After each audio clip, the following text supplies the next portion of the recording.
Every week they gather outside the Japanese embassy in Seoul, supporters of South Korea's so-called comfort women, the last survivors of the colonial Japanese military program of coercing or tricking tens of thousands of young women into sexual servitude.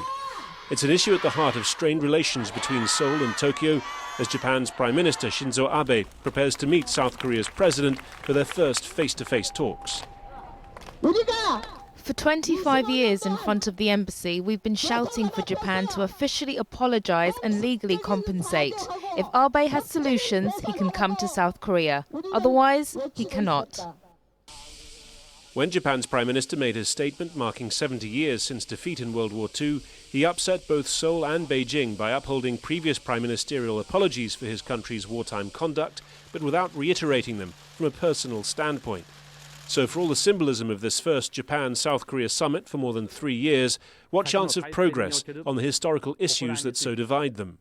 If there will be a sincere statement from Prime Minister Abe, probably South Korean government will be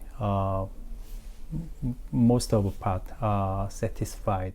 That's certainly the hope from the US side. It has tens of thousands of troops stationed in Japan and South Korea and is desperate for its two Northeast Asian allies to be bound much more closely together. The idea is to act as a regional counterweight to a rising China.